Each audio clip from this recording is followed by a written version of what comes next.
Obrigada, Helena Pinto, enquanto dirigente do Bloco de Esquerda, e eu acho que vou alterar aqui o sistema, porque eu já vejo muitas, ainda não estão, mas eu já vejo muitas mãos no ar. Portanto, eu acho que as perguntas virão mais do vosso lado do que propriamente do meu, a começar certamente pela Sra. Bastonária. Eu queria só aproveitar aqui a disponibilidade manifestada pela doutora Helena Pinto, do Bloco de Esquerda ter abertura para abrir uma discussão à volta do Defensor Público, para, desde já, manifestar a minha disponibilidade para apresentar todas as razões para que o Bloco de Esquerda altere essa sua posição, como já alterou outras, o que só denota que é um partido democrático e aberto, porque a funcionalização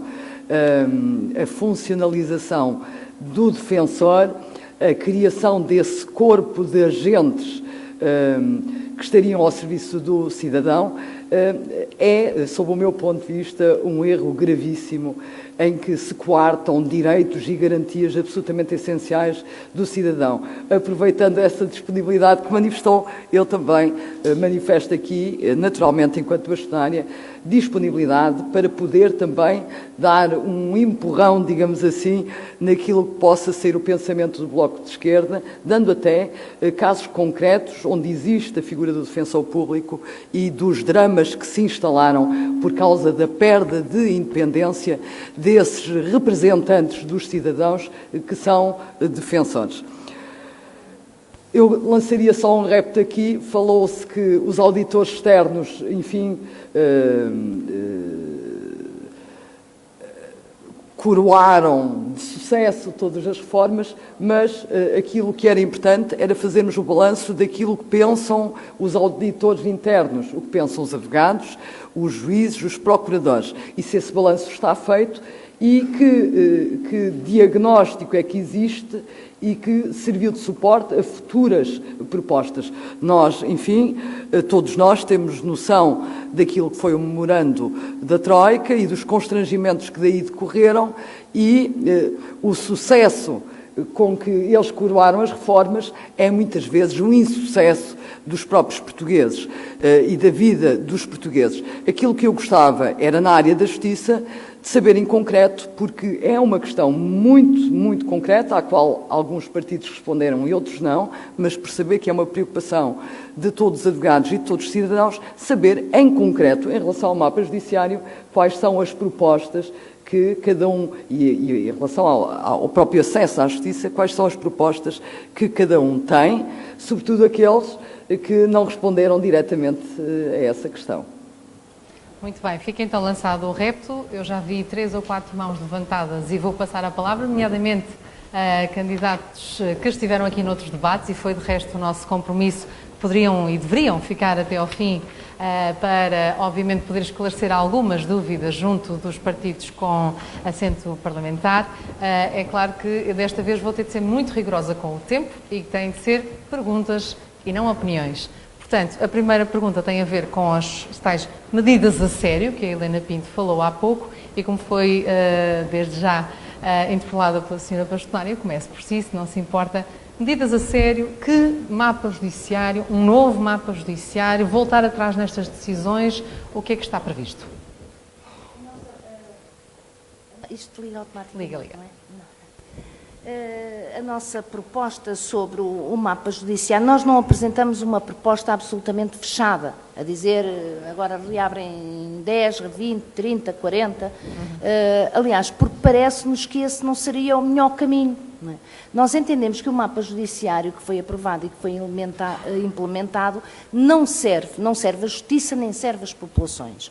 Portanto, não temos absolutamente dúvida nenhuma que tem que se voltar atrás em relação às decisões que foram tomadas. Agora, uma das prioridades do nosso ponto de vista deverá ser, de facto, um debate alargado com todos os agentes da Justiça, com as autarquias locais, que, por exemplo, acho que foram um setor completamente colocado de parte, portanto, neste processo do mapa judiciário, mesmo aquelas que se pronunciaram contra e que desenvolveram iniciativas não foram ouvidas sobre isto, para se encontrar a solução. Agora, nós defendemos que não podem existir populações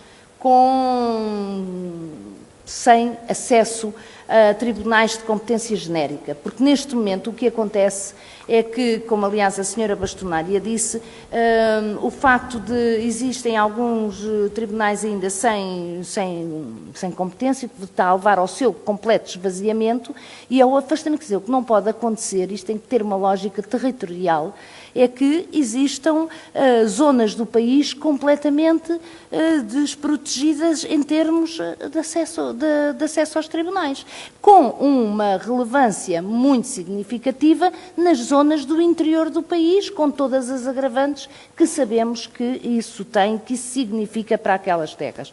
Porque em muitas das terras, e com isto termino, em que os tribunais ou foram completamente fechados ou esvaziados também, para além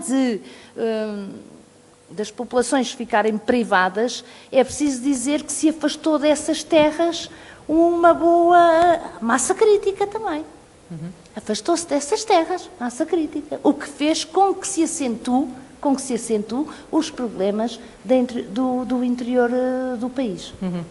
E, curiosamente, uma nota, o Boletim da Ordem dos Advogados deste mês faz precisamente um balanço do primeiro ano do chamado novo mapa judiciário, não só com uma verdadeira timeline, portanto, uma cronologia dos acontecimentos que remontam, diga-se passagem, a 2013, mas também com a opinião de autarcas, juízes, etc. E, como não podia deixar de ser, visita a 2 novos tribunais, também conhecidos por contentores, um em Loures, outra em Vila Real, tendo de facto essa realidade que acabou de descrever bem espelhada, nomeadamente no norte interior do país. João Oliveira, por favor, em relação ao mapa, eu pedia de facto medidas concretas, porque, como disse muito bem, o diagnóstico está feito sobretudo para uma plateia que está aqui, portanto, certamente estará elucidado sobre os graves problemas que aconteceram até agora. O que é que se propõe a fazer e se houver algum à parte que o Partido Ecologistas Verdes queira acrescentar, seria agora neste momento? João, primeiro por si. Bem, sobre a questão da orgânica judiciária, queria dizer o seguinte. A nossa discordância relativamente à orgânica judiciária vai muito para lá da questão do encerramento dos tribunais. Há problemas gravíssimos com esta orgânica judiciária, nomeadamente com a introdução de lógicas piramidais relativamente aos magistrados, que permitem o controle dos magistrados. Uma coisa é nós termos 1000 juízes livres e independentes, cada um a decidir por si, sem outro controle que não seja a sindicância das suas decisões em sede de recurso. Outra coisa é aquilo que nós temos com juízes presidentes de comarcas que exercem um ascendente sobre os colegas magistrados das secções. Mas estes problemas são problemas centrais, mas relativamente aos quais eu agora não ia entrar, senão consumo o tempo da resposta relativamente às questões da cobertura da rede. Relativamente às questões da cobertura da rede, queria dizer o seguinte. Nós já não propomos nada de novo, porque já propusemos na Assembleia da República, quando foi discutida a orgânica judiciária, não só propostas que visassem impedir o encerramento dos tribunais que foram encerrados, mas propostas que apontassem tendencialmente para aquilo que é um critério de coincidência entre a orgânica do exercício da soberania do Estado com aquilo que é a orgânica da judiciária, com tudo o resto que diz respeito à soberania do Estado. Ou seja, apontando para uma perspectiva que seja tendencialmente a de existir pelo menos um Tribunal de Competência Genérica em cada sede de Conselho. Quando digo que é tendencialmente, é porque admitimos que, em alguns casos, isso não corresponde plenamente à instalação de todos os meios numa sede de Conselho, onde haja possibilidade de outra divisão de recursos, mas tendencialmente essa perspectiva de criação de um Tribunal de Competência Genérica em cada sede de Conselho. E há um aspecto que é particularmente grave e que eu queria aqui sublinhar, já referi há bocado, porque quando nós dizíamos, quando foi discutida a orgânica judiciária, quando nós dizíamos que mais valia a competência genérica à mão de semear do que a justiça especializada longe da porta, nós sabíamos do que é que estávamos a falar, porque nós temos o retrato daquilo que são as dificuldades das pessoas nas suas vidas. Há problemas gravíssimos relativamente à instalação dos tribunais, os contentores, os problemas da falta de funcionamento, os problemas informáticos, o problema da falta dos meios, mas eu queria falar aqui de outra coisa que não se vê, com casos concretos. Uma pessoa que no distrito de Évora, e estou a relatar este caso concreto porque foi um relato que tive esta semana, uma pessoa no distrito de Évora, no concelho de Mourão, portanto, na ponta este do distrito, que tenha uma execução, tem que se deslocar a Montemoro Novo, quase na outra ponta do distrito. Provavelmente quem toma decisões sabe, porque estas coisas não são feitas por falta de conhecimento. O Conselho de Mourão não tem propriamente um nível de condições de vida e de poder económico das pessoas muito aproximados da média. Muito aproximados da média. E há uma boa parte da população que não dispõe de transporte nem condições para pagar um táxi. E, portanto, tem que se sujeitar à rede de transportes públicos que existe. Para se deslocar a uma diligência a Montemor, tem que ir de véspera e tem que voltar no dia a seguir, se porventura o processo se arrastar para lá das 2 da tarde. Isto significa o quê? Que aquelas pessoas vão tentar resolver os seus problemas de outra forma e não vai ser recorrente à justiça estadual. Vai ser recorrente, provavelmente, a meios que nós não queríamos ver numa sociedade democrática. E isto é um problema concreto e um problema de desespero das populações que se veem impedidas de aceder à justiça. Não são todas, porque quem tiver recursos económicos em Mourão, quem tiver carro próprio, quem tiver condições económicas para isso, sempre terá acesso à justiça. O problema são as pessoas que não têm condições económicas para isso. E, portanto, nós precisamos de tribunais de competência genérica que deem resposta a isto.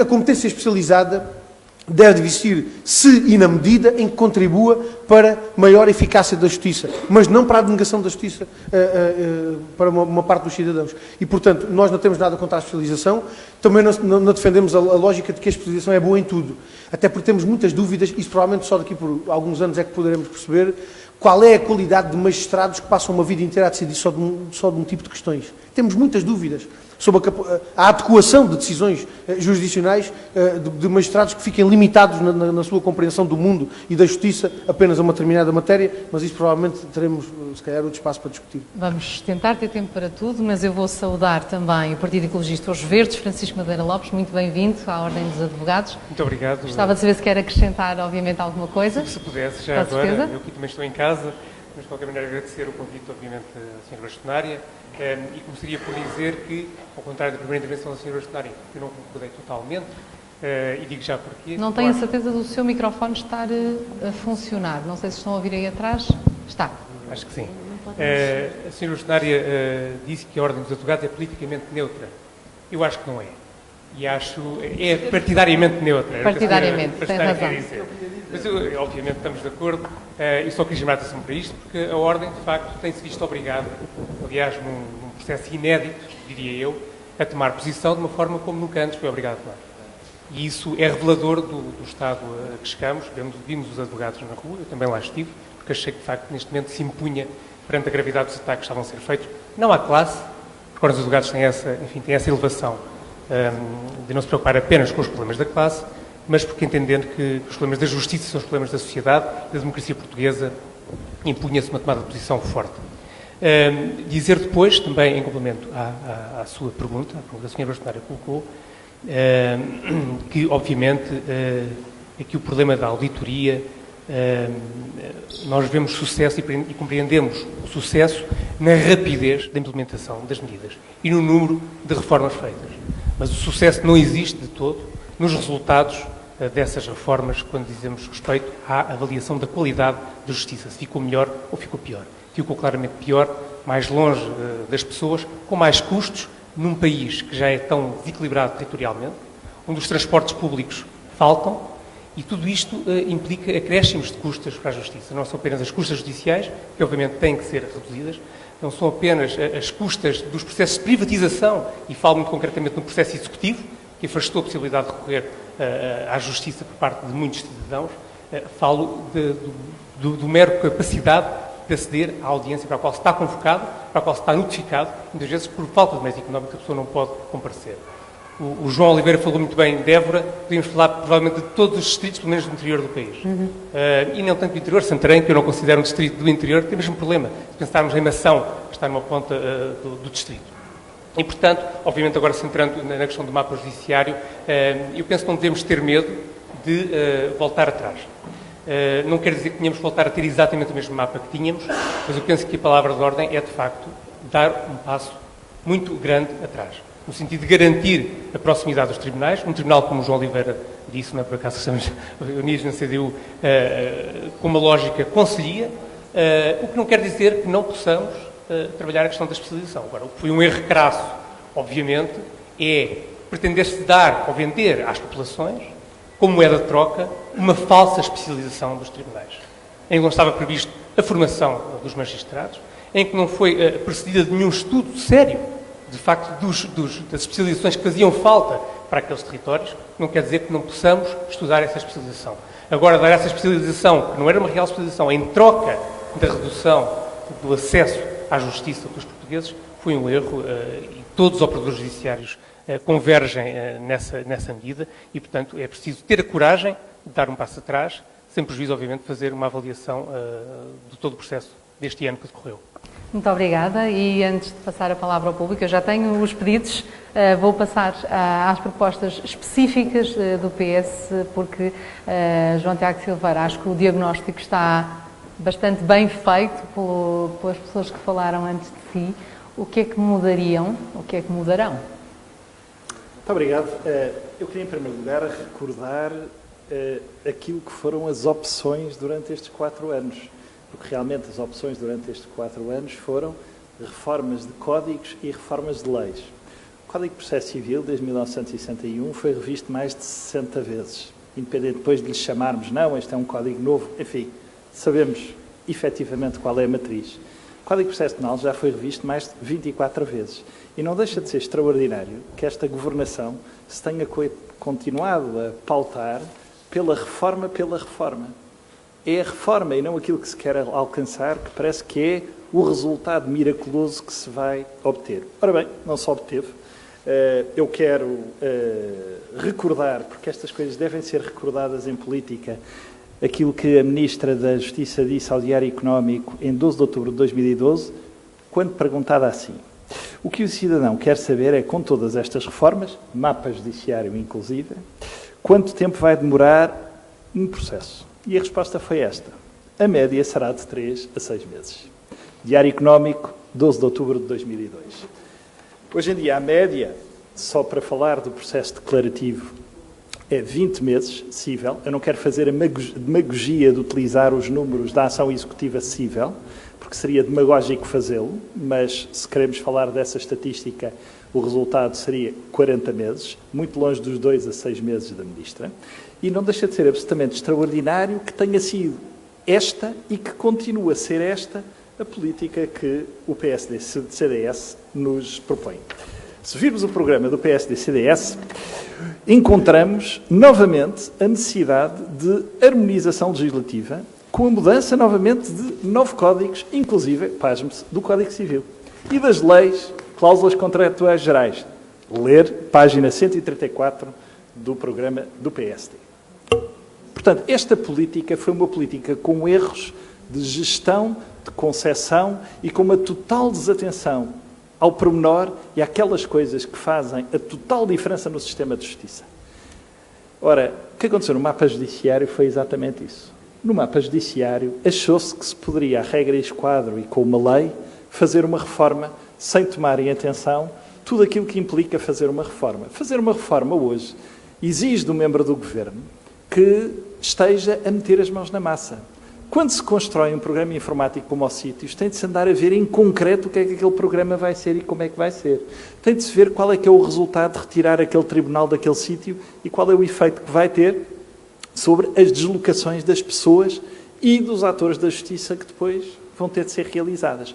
E foi tudo isto que não foi combinado e jogado em concreto a nível de execução. Portanto, eu diria, em primeiro lugar, uma tremenda falha de execução que está bem demonstrada naquilo que foi a política que foi seguida por este Governo durante 4 anos.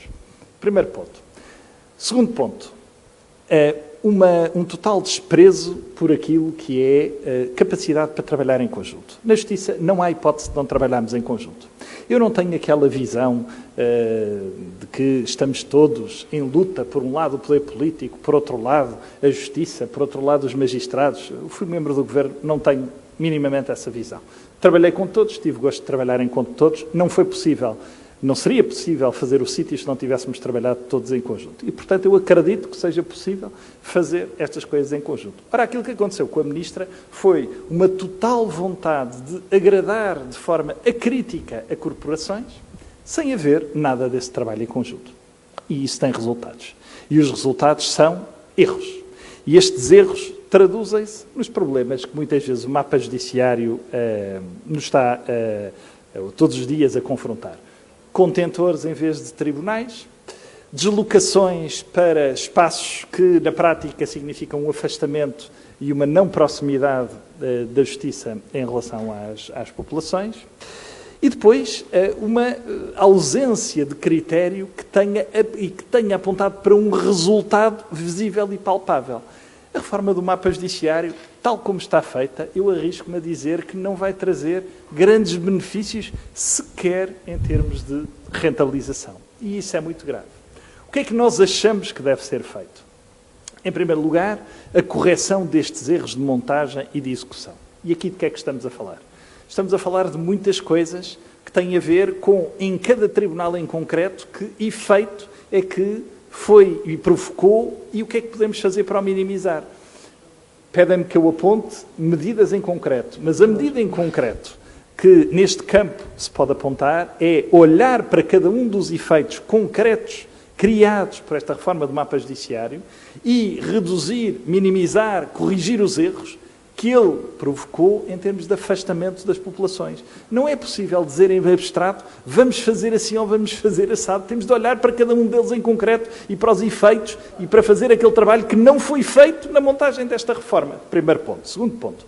A reforma do mapa judiciário envolveu muitos aspectos. E muitos aspectos significou alterações informáticas. E como elas não foram preparadas, não foram pensadas, deram o resultado que deram. Colapso de sítios durante meses, parado num instrumento que era fundamental para o trabalho de todos na área da justiça. Ora, aqui o que temos de fazer é uma nova aposta nas novas tecnologias que permita a todos, cidadãos, advogados, todos aqueles que trabalhem na justiça, ter um novo instrumento que lhe traga uma forma de trabalhar no tribunal que proporcione processos mais rápidos e mais acesso à justiça. Por exemplo, os advogados deviam receber SMS e e-mails sobre o andamento do seu processo. Os advogados deviam poder ter a confiança de entrar nos sítios e saber que aquilo que lá está é... Exato, mas é que tem de se apontar um caminho futuro que permita com que seja esse o resultado. É que hoje o problema que temos é que não temos confiança naquilo que está dentro dos sítios.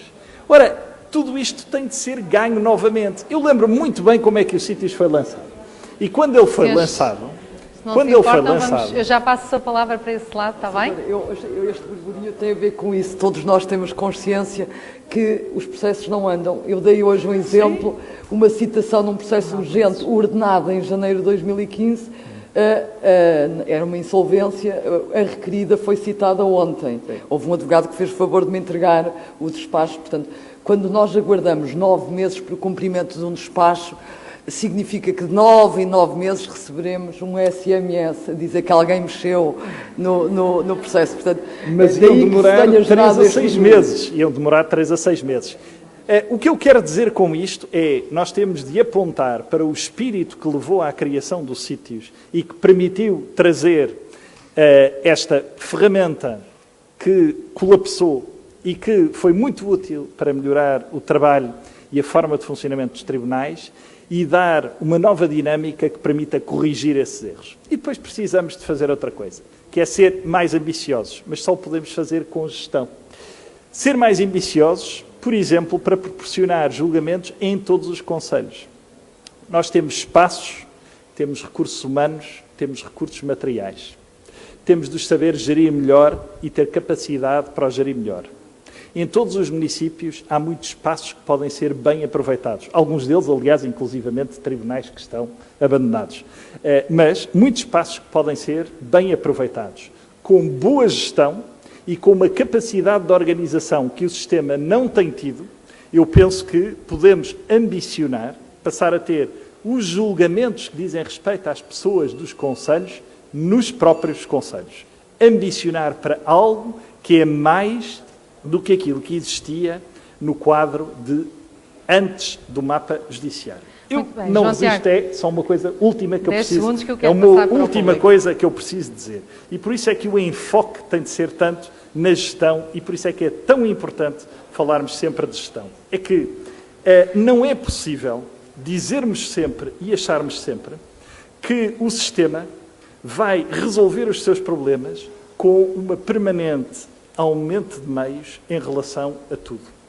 Eu vou ler-vos os números do aumento de meios na Justiça. Número de juízes, 1095 em 1994, 1784 em 2014, quase mais 100%. Número de magistrados do Ministério Público, 922 em 1994, 1.397 em 2014.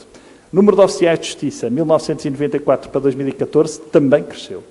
Não é possível continuarmos a dizer sempre, não é a litigância, não, o número de processos que entrou não cresceu de 1994 para agora. No entretanto, houve a reforma da ação executiva que, como se sabe, fez com que o perfil da litigância se mudasse. Houve muito mais ações executivas do que declarativas. Não é possível continuarmos a achar que todos os problemas se resolvem com aumento de meios. Não quer dizer que, em algum local, não haja falta deles. Agora, não é possível continuarmos a achar que tudo se resolve com falta de meios. Tem de se resolver com meios alocados onde for possível, os recursos do país não são infinitos e com boa gestão. Por isso é que é necessário e é preciso haver boa gestão. E por isso é que também o Partido Comunista não tem qualquer responsabilidade, nem nunca teve, porque pode dizer estas coisas e elas são naturalmente populares, mas sabe-se que não correspondem nem aos factos nem à realidade. Temos de ter aqui boa gestão, gerir bem os recursos e alocar os meios onde for necessário. Muito bem. Eu tenho 4 pedidos do público e tenho de passar, obviamente, a palavra ao Filipe Anacoreta Correia, se bem que eu acho que vai ser o principal também lesado das perguntas do público, mas lesado com aspas, como é óbvio. Filipe, muito bem, muito bem. A senhora bastonária lançou aqui 2 perguntas muito diretas, muito simples. Em relação ao mapa judiciário, devemos andar para trás ou não? Em relação ao acesso ao direito, devemos seguir um modelo de justiça tendencialmente gratuito ou não, por exemplo, como acontece em Espanha? Bom, em relação a propósito destas perguntas, eu não posso deixar de dizer o seguinte.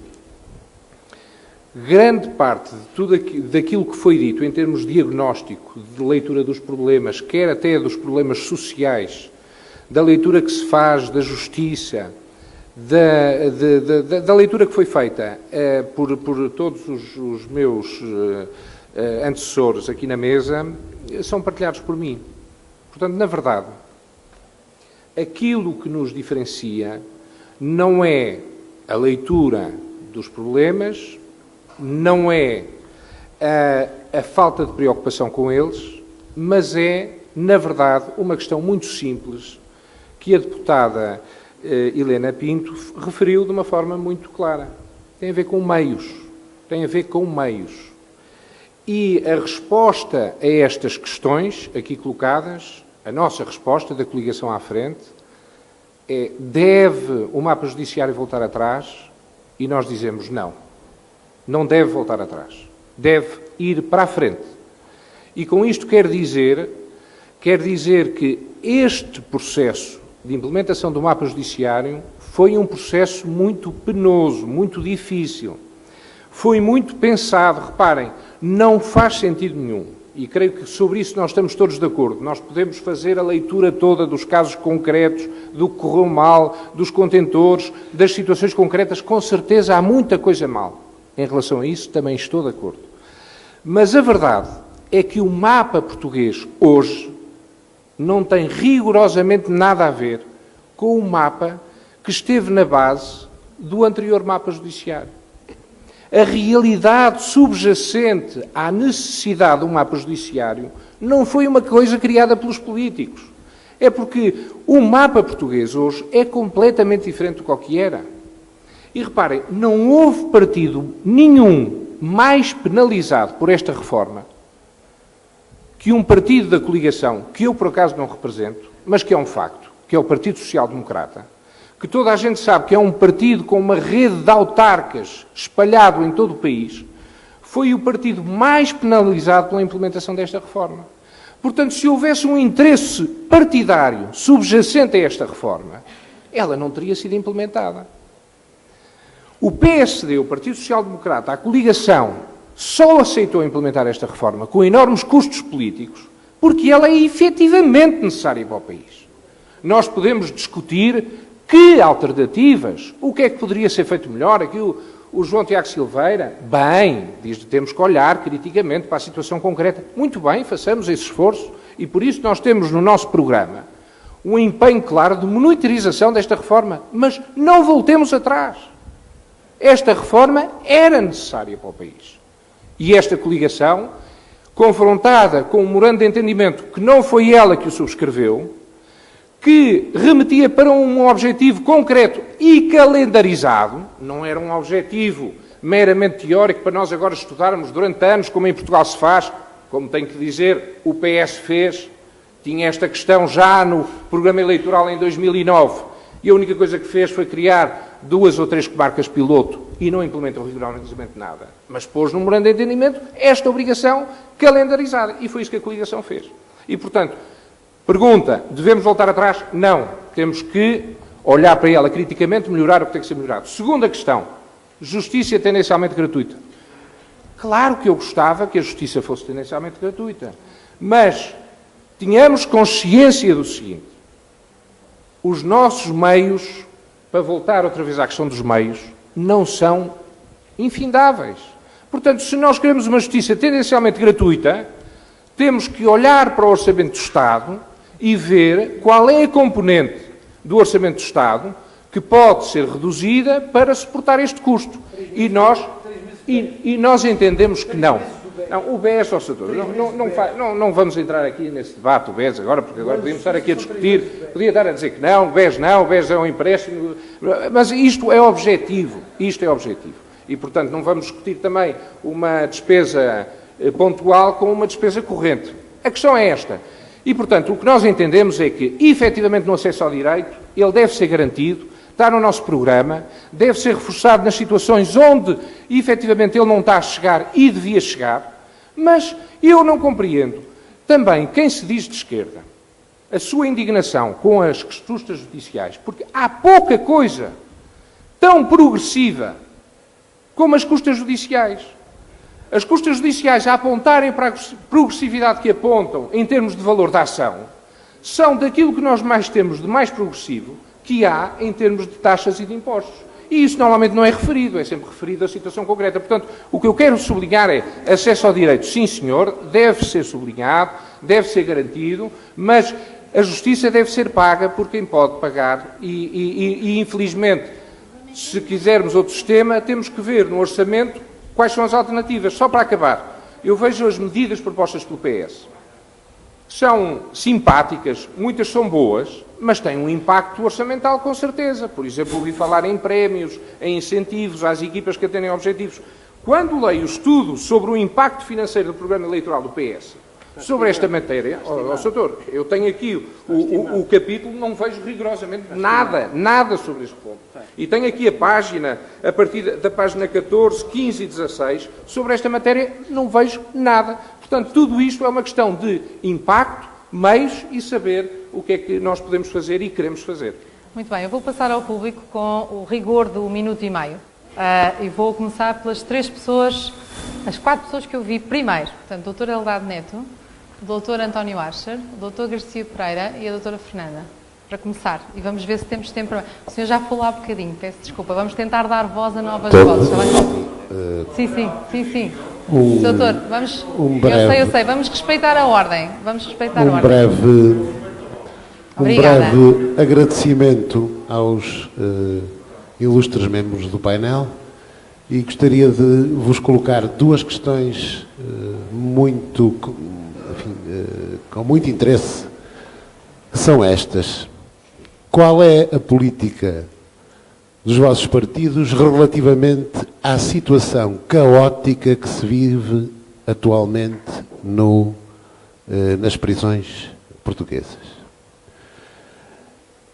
Porque eu, como, na qualidade de Presidente da Comissão dos Direitos Humanos, posso relatar-vos, garantir-vos, que esta situação atualmente existente nos estabelecimentos prisionais é de tal forma degradante, tendo em conta os direitos, liberdades e garantias e a dignidade da pessoa humana, que estamos com muito receio de uma ruptura muito séria a nível do sistema prisional. A segunda questão tem a ver, é a mesma que coloquei ao painel anterior. Tem-se discutido muitas vezes se existe ou não existe uma agenda, digamos assim, na Procuradoria-Geral da República. Os senhores conhecem qual é a solução constitucional, ou seja, o Procurador ou Procuradora-Geral da República é nomeado pelo Sr. Presidente da República sob proposta do Governo. Gostaria de saber se acham que caducou, creio eu, a 8ª revisão. Estávamos no domínio da 8ª revisão. Mas isto tem algum interesse porque, como devem calcular, houve já manifestações de que poderia haver alguma agenda, digamos assim, com interesses menos claros. Muito bem. E uma das coisas uma das soluções que me eventualmente poderia, digamos, sugerir, mas isto obviamente é uma questão a debater, era de que o Procurador, ou a Senhora Procuradora, ou o Senhor Procurador, que viesse a ser indigitado pelo Sr. Presidente,